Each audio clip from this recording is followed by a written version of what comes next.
As a short disclaimer, this video was partially made as a joke. Try not to take this video seriously, or if you're that interested, don't take most of it seriously. There will be noticeable flaws the further you watch, such as dogs barking in the background and sentences sounding grammatically wrong. But as a Hypixel player who realized that people still fall for this trick, I haven't the time to bother. Over the years, there has been a question that has caused conflict between thousands, if not millions, of Geometry Dash players.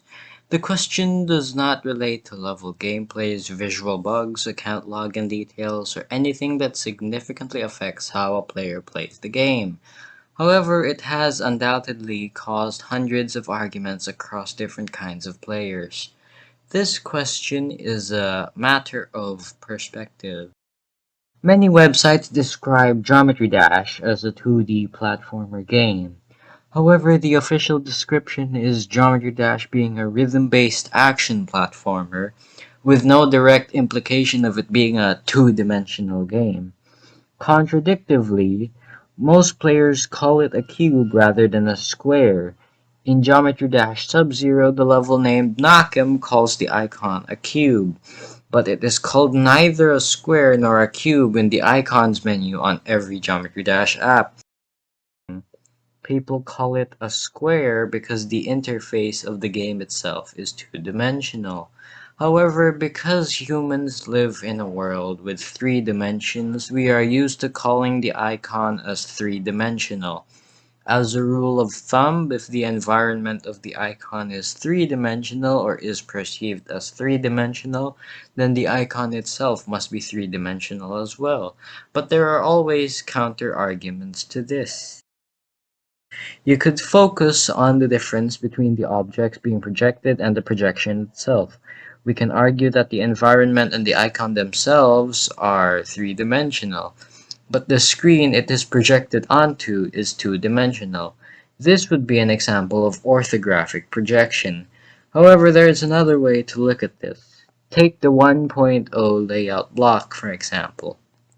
Because of its transparency, it should then be rendered as this, but because it isn't, the environment is therefore two-dimensional. Look at this another way.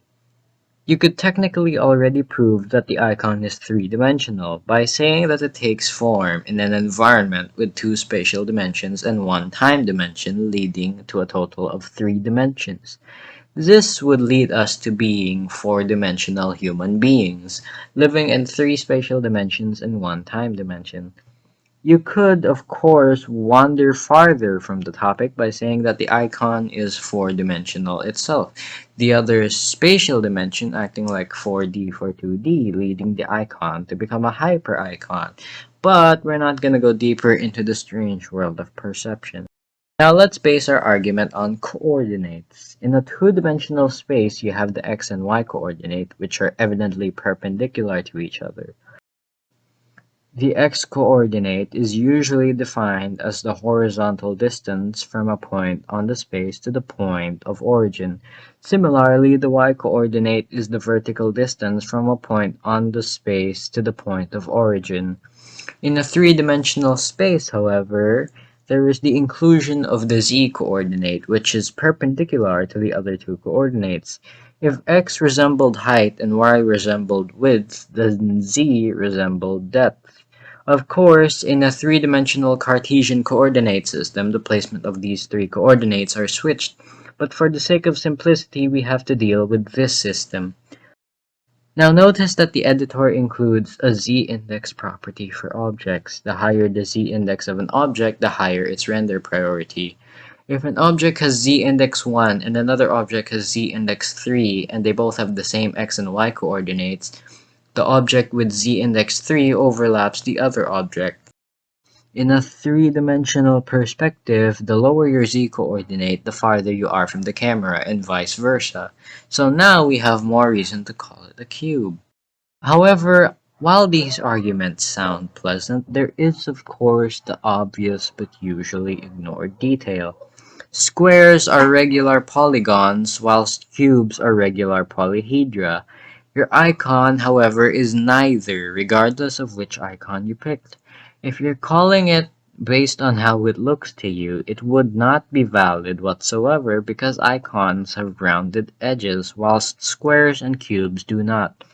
Icons with spaces, ridges, or crevices would automatically nullify your point of calling it either one, because squares and cubes are not supposed to have holes in them. If you were calling it based on its hitbox, it would arguably be more appropriate to call it a rectangle or a cuboid because of how weird the hitbox is made compared to the actual icon. While statements about different dimensions and perspectives sound nice and all, it's important to note that every little detail matters. So even if you looked at it from a two-dimensional perspective, the icon is not worthy enough to be called a four-sided figure. However, is it really appropriate to call it an icon? An icon is a symbol or graphic representation on the screen of a program, option, or window. In Geometry Dash, the icon we pick represents our option, but that would also mean that the ships, balls, UFOs, waves, robots, spiders, trails, and death effects are icons as well. Additionally, the buttons on every menu in Geometry Dash, the difficulty and demon faces, the stars, orbs, coins, diamonds, and creator points are icons. In a way, this makes sense, and in a way, this doesn't. Using icon as a general reference to every small graphic representation on the screen can confuse some people. In some cases, when people are referring to the gameplay of the icon, they call it cube gameplay. However, when referring to the icon itself, they call it as it is, an icon. It sounds more plausible to call it cube gameplay rather than square gameplay, and square evidently has two more letters than cube. Typing square is therefore slower than typing cube. The R and E keys are next to each other, and the S and Q keys are slightly less distant, whilst cube has neatly spaced letters on a QWERTY keyboard.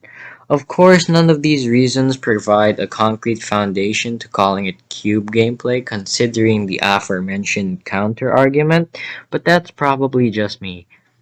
However, if you want to be fancy, you could call it a squircle or a spherocube depending on how you see it. But for those with holes, as is such the case for most of the squircles or spherocubes, icon is the most appropriate. Besides, icon sounds much better than squircle or spherocube, doesn't it? However, that is just my opinion. I don't know about you, but you might like it better than icon. So what was the point of this video? Was it to prove a point? Was it to annoy people? Or was it because random people from the internet forced him from laziness? No, it was none of those options. Instead, it was most likely a waste of time, both yours and mine. Thanks for watching anyway.